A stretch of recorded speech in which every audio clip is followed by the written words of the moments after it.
안녕하세요. 소중한 기억을 안내하는 기억원입니다. 명절 다가오면 가족 만날 생각에 막 설레기도 하는데 또 한편으로는 성묘 때문에 마음이 좀 무거워지는 분들 계시죠? 오늘은요, 그 부담을 좀 덜어내고 고인을 기리는 마음은 더 깊게 만들 수 있는 그런 방법에 대해서 한번 차분하게 이야기 나눠볼게요. 설이나 추석 때 성묘 가는 길이 좀 부담스럽게 느껴진 적 혹시 있으신가요? 꽉 막혀는 도로, 북적이는 사람들, 왠지 모르게 시간에 쫓기는 기분. 이건 그냥 해야 하는 일, 이런 의무감으로 다녀오셨던 경험 말이에요. 만약 내일인데 하셨다면 그거 전혀 이상한 거 아니에요. 정말 많은 분들이 비슷하게 느끼고 계시거든요. 사실 우리가 겪는 이런 스트레스를 명절 증후군이라고 부르기도 하잖아요. 즐거워야 할 명절인데 오히려 몸과 마음이 지쳐버리는 거죠. 성묘가 그 이유 중 하나가 되기도 하고요. 근데 이제는 좀 다른 방법들을 생각해봐도 괜찮지 않을까요? 자, 그래서 첫 번째 방법은요. 정말 간단해요. 바로 성묘 가는 시간을 살짝 비틀어 보는 거예요. 꼭 명절 당일이 아니어도 괜찮다는 거죠. 이렇게 시간을 조금만 다르게 생각하는 것만으로도 정말 놀랍게 마음에 큰 여유가 찾아올 수 있습니다. 지금 화면을 보시면 그 차이가 확 느껴지실 텐데요.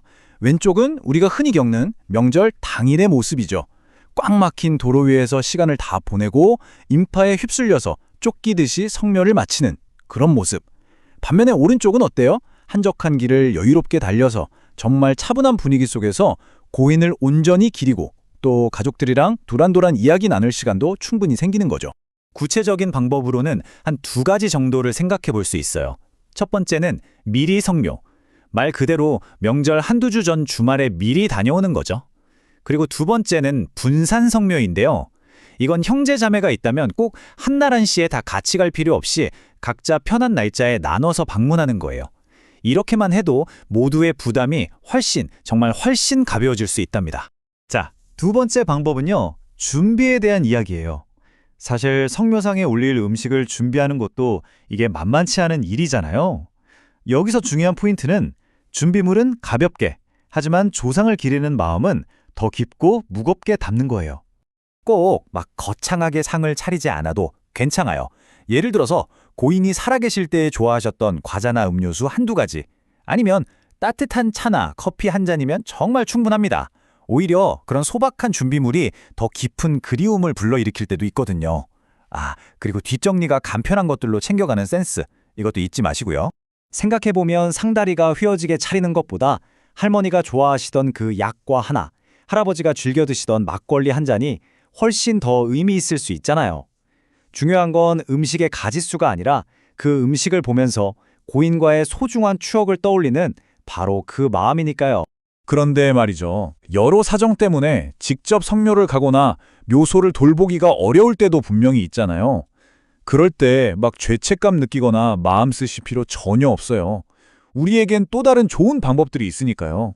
예를 들어 벌초 같은 경우가 그렇죠. 직접 하는 것도 물론 의미가 있지만 예촉이 다루다가 다치거나 벌에 쏘이는 것처럼 안전사고 위험도 무시할 수 없거든요. 또 바쁜 현대사회에서는 시간과 체력을 아끼는 아주 효율적인 방법이기도 하고요.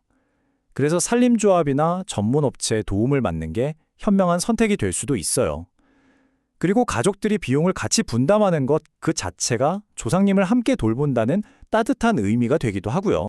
그리고 갑자기 눈이 많이 오거나 비가 쏟아질 때, 혹은 건강이 안 좋아서 먼 길 떠나기 어려울 때도 있겠죠? 그럴 땐 온라인 추모관을 이용해서 마음을 전하는 것도 정말 좋은 방법이에요. 장소에 얽매이지 않고 언제든 그리운 마음을 표현할 수 있으니까요. 자, 지금까지 성묘의 여러 방법에 대해서 이야기 나눠봤는데요.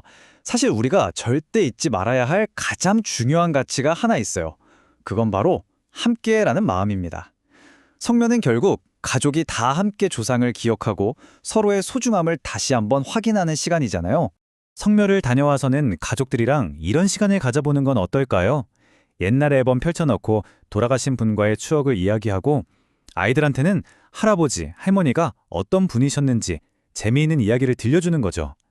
그리고 또 중요한 거, 명절 음식 준비나 뒷정리 같은 가사노동도 어느 한 사람한테만 맡기는 게 아니라 다 같이 분담하는 거예요.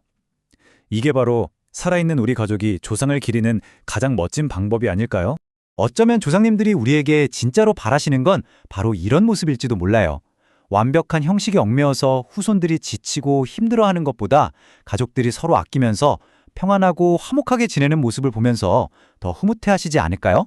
성묘가 더 이상 꼭 해야만 하는 의무가 아니라 그리운 분을 다시 만나러 가는 반가운 시간이 될 수 있어요. 우리 세대부터라도 괜찮아요. 조금은 가볍게 그리고 조금 더 따뜻한 마음으로 새로운 성묘 문화를 시작해 보셔도 정말 괜찮습니다. 무엇보다 여러분의 마음이 가장 중요하니까요.